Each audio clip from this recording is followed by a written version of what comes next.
Welcome to Trinidad and Tobago to our News 4 report, a product of the Government Information Services Limited. I'm Nicola Barito. Let's take a look at the headlines.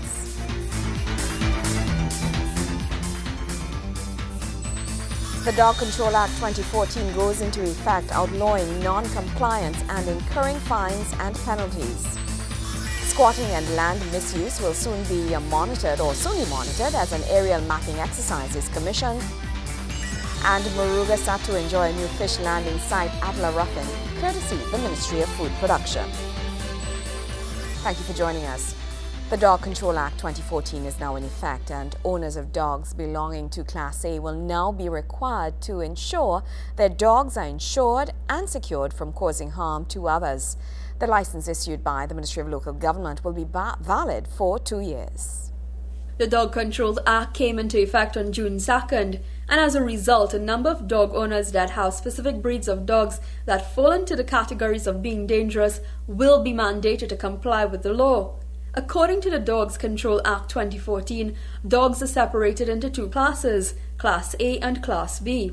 Class A seeks to regulate dangerous dogs, particularly the Pit Bull Terrier, Cordoba fighting dogs, English Bulldogs, Dogo Argentina, Staffordshire Bull Terrier, Perro de Presa Canario, Fila Brasilero, and a Japanese Tosa, or any dog mixed with these breeds, while Class B refers to any dog outside of Class A dogs. With the Act in effect, it requires owners of Class A dogs to hold a policy of insurance with coverage of not less than $250,000 for each dog and must be licensed for a period of 2 years. It adds that if these dogs are to be taken out in public, they must be properly muzzled and be on a leash. Additionally, the law ensures that dog owners take their pets to veterinarians in order to get the animals tagged with tracking microchips, and they register and acquire a license from the Ministry of Local Government. Meanwhile, owners of Class A dogs will also be required to ensure that their property is fenced appropriately for the housing of such animals.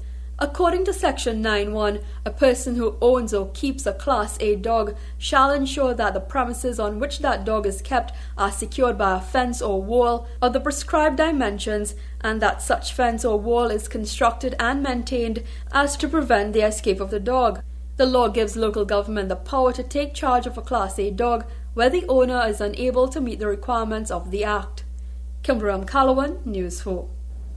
In other news, the Ministry of Land and Marine Resources is in the process of employing high-technology mechanisms to be used in the battle against squatting and land misuse, with the near completion of a state-commissioned aerial mapping exercise of Trinidad and Tobago. Speaking at a news conference to mark completion of the state-commissioned aerial mapping exercise at the Sun Islands Aviation Hangar in Piaco, Land and Marine Resources Minister Jairam Simangal cautioned squatters to beware that the new maps, which were dated May 31st, 2014, will show in close-up detail any activities aimed at illegally occupying or degrading state lands, including protected lands. In the Matura and Milau forests, there were incidents where over 200 acres of land were destroyed, not by persons seeking individual housing plots, but by persons who are developing these lands and selling for their own personal benefit. This, ladies and gentlemen, is an offense under Section 20 of the State Land Act, and it carries a jail term of up to 2 years. So, going on state land without the consent and permission of the landlord, who is the Commissioner of State Land, and occupying these lands for your own personal benefit and own personal gain is in fact a breach of the State Land Act. Squatting and quarrying are still two of the biggest challenges for land management, Minister Simangal said. Some have also taken to parceling and selling or developing state lands, with a recent case involving 200 acres of forested state lands in the Matura area. It carries with it a quasi-criminal liability, which can be upheld by the courts. He says the exercise has been underway for close to a month and was 90% completed, eventually to be turned into a seamless image of the country. This survey was done through the Central Tenders Board, through funds from the IDB, identified by the Ministry of Public Administration and through an international tender undertaken by the Lands and Survey Department and the Central Tenders Board. This survey will provide digital maps and digital photography of the entire mast of this country. It was also done in high resolution, so for the very first time we will actually be having sight of property as low, as I was told, as low as 1 meter off the ground. No such survey has been conducted since 1994, Minister Simango said, and the newest maps will give authorities a database with which to work when processing squatters who claim to have been established on state lands for long periods of time. The data will also form the fundamental data sets upon which the proposed national spatial data infrastructure will be established. Commissioner of State Lands Ian Fletcher said the new imagery would also assist in disaster management planning and in assessing the quantity and quality of state lands. This exercise is indeed of importance to us, especially when people come and claim that they are on state lands for many, many years. It is unfortunate that we didn't have these surveys done on a regular basis over the last 10 to 20 years, the last one being in 1994. But in any case, it will be helpful for us when we are doing our land management issues into the ground.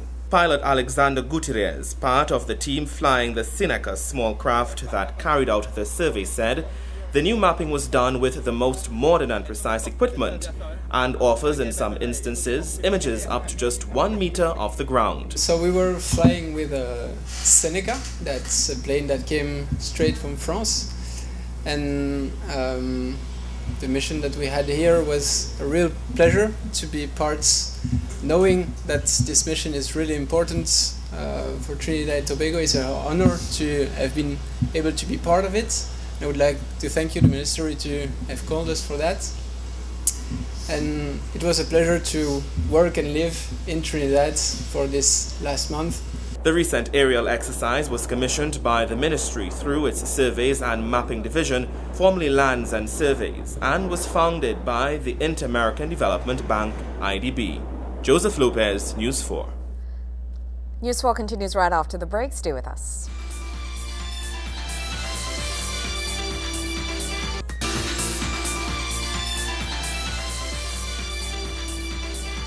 The month of June is known for ushering in the rainy season in Trinidad and Tobago. And we at TV4, our TV4, would like to give you a look at the hurricane and rainy season forecast for 2014. The Meteorological Services says the outlook for the first 10 days of June calls for rainfall to continue improving, with 10-day totals likely to range between 25 and 15 millimeters, with a daily average rainfall ranging between 1 and 1.5 at varying locations. Now, there is a 75% chance for at least one day to produce rainfall in excess of 8 millimeters. Areas in southeastern and northeastern Trinidad are likely to receive more rainfall than elsewhere.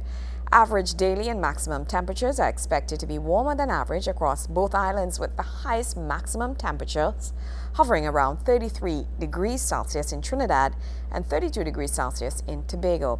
Now, during this time, the Meteorological Service predicts 4 named storms are most likely to occur in the North Atlantic area of interest to Trinidad and Tobago during June to November. This means a slightly above average season of the 3 named storms in the area is expected. Though the season is predicted to be just above average, citizens need to take precautions, as it takes only one storm to make this an active season for Trinidad and Tobago. Remember, you can contact the Office of Disaster and Preparedness Management at 640-1285 or 800-6376. In other news, Food Production Minister Devant Maharaj opened a brand new fish landing site at La Ruffin, Maruga. The minister says, in keeping with his administration's commitment to honoring the voice of the people, a series of consultations were held with the fisherfolk in La Ruffin so that the Ministry of Food Production can best serve their interests. Speaking at the official opening ceremony of the fish landing site at La Ruffin, Maruga, Member of Parliament for the area, the Honourable Clifton Decoto, says the Ministry of Food Production should be commended for this initiative. He says this is just the start of many great things to come. And we have to have a foundation. In the same way how you have the starter houses, and then you'll build upon them. Yes, 100 boats, 16 locker rooms, but we can always improve that. What we should be saying and giving a public commitment is that we are going to secure this place. The MP says he has made a commitment to develop the fishing community and pleaded with fishermen gathered to uphold this obligation. As the Member of Parliament, work too hard to make this project a reality. And you are right. The minister was in a function, the former minister, and they were identifying landing sites. And as things would happen, just before I went down to the function, Teeth said, "Brother Coates, come to me, boy." So it was fresh in my mind. And I said, "What about Maruga?" And I followed them to every site that they were opening until they got fed up with me. I was like the importunate word. Perseverance. And today, that perseverance has paid out. Delivering the feature address, Minister of Food Production, the Honourable David Maraj, says approximately 60 vessels with 180 fishermen will be operating from the La Rufin site. These fishermen, he says, will contribute immensely to the objective of ensuring that TNT becomes a food-secure nation. The Ministry of Food Production, as indicated by Minister Dikoto, has the political will and support to ensure that the agricultural sector in its entirety develop comprehensively, which will include the fisheries sector. And Minister Dikoto can tell you that he and I have been having a number of discussions regarding this facility being launched. We had to overcome some challenge and secure the support of other agencies. Minister Maraj said the facility will result in a greater influx of vendors and vessels, adding more life to the fishing community while meeting international sanitary and environmental standards. While some may say that La Rufin means the end of the road, we could say that this is not by any small measure the end of the road. It is the beginning of progress and development in the agricultural sector. The facility at La Rufin includes electricity, water and water storage, security infrastructure including fencing and lighting, adequate drainage, toilet and bath facilities, engine locker rooms, a meeting room for the association and net mending facilities. Over the last 2 years, the Ministry of Food Production has upgraded some 17 fishing facilities from 2012 to 2014. This represents a 183% increase from the fishing centers upgraded between the periods of 2008 to 2009. Joseph Lopez, News 4. Thank you very much, Joseph. More news after this.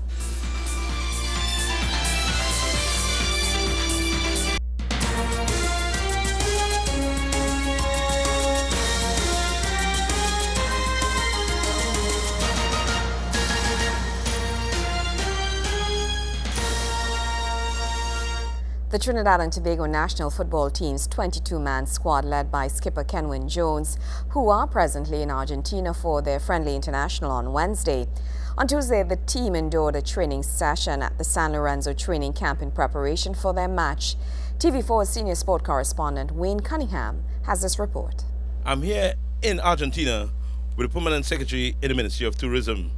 Madam P.S., this is an historic event, this tour to Argentina where you all partnered with the Trinidad and Tobago Football Association. It's a major thrust into sports tourism, which the government is aiming to go further into that field. Could you tell us more? Yes, well, tourism is about promotion and branding of the country. And today, because we have sports as one of the major areas where people look at, they know our sports icon, we are using the sports as an avenue for branding and promoting Trinidad and Tobago. So we have this big game here in Argentina. This is very, very big for the Argentinians. It is the first time that Messi is playing to his home audience in a long while before he goes back to before they go on to the World Cup. So this is very big for him. We are told that the stadium has been sold out. They moved the venue from a 63,000 stadium to a 120,000 stadium. We understand it is sold out, so this is very, very huge for them, and we are here with our local supporters to cheer on our team and to make sure that we give a good showing before this Argentinian crowd.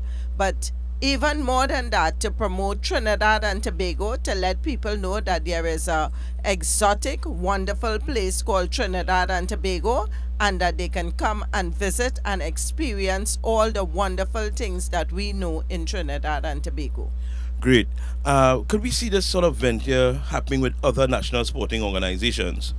Yes, well, we have a relationship with the Trinidad and Tobago Cricket Board, and we also partner with them when there is cricket, when there are big matches, to promote Trinidad and Tobago. So we do have a relationship. Recently, a few weeks ago, we had the BMX bike competition, and the feedback from that, we have had write-ups in all the major magazines in Europe concerning this BMX. So a lot of sporting organizations we have a relationship with, and we are promoting Trinidad and Tobago through the sports.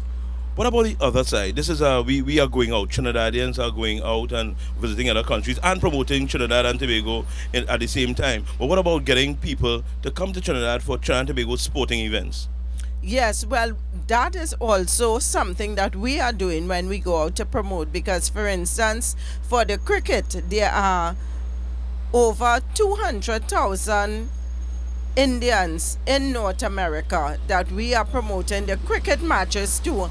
And I can tell you, the last time we had the 2020, the last time we had the one-dayers, we had quite a few of those, that niche market, coming to Trinidad and Tobago to experience the cricket.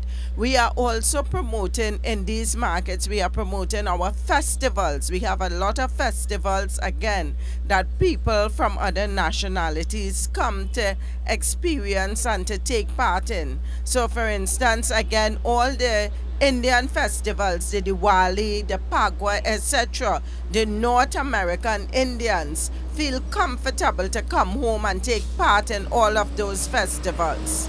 Thank you very much, Madam P.S. See you at the game. Ladies and gentlemen, you heard it. We are promoting brand Trinidad and Tobago here in Argentina. We are off to the game. I'm Wayne Cunningham for News 4 Sports. And remember, you can catch the action live right here on RTV4 from 6 p.m. on Wednesday. News 4 continues after this.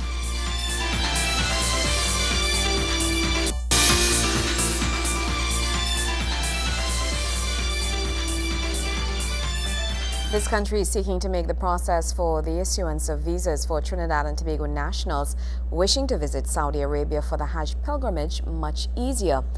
The issue was reviewed by Foreign Affairs Minister the Honorable Winston Dukran during a courtesy call with Prince Abdulaziz bin Abdullah, Deputy Minister of Foreign Affairs for Saudi Arabia. The meeting took place on Wednesday, May 28, 2014, on the margins of the 17th midterm ministerial meeting of the Non-Aligned Movement in Algiers, Algeria. It said that the possibility of establishing honorary consuls in both countries to further strengthen relations with Saudi Arabia were also discussed. Prince bin Abdullah gave the assurance that his ministry would seek to address the concerns raised by Minister Dukran to remove such obstacles. Well, that's how we wrap up this edition of our News 4 Report, a product of the Government Information Services Limited. Now remember, you can view a repeat of our newscast weekdays at 6 a.m. and feel free to visit our Facebook page at www.facebook.com/RTV4. I'm Nicola Barreto. Thank you for joining us.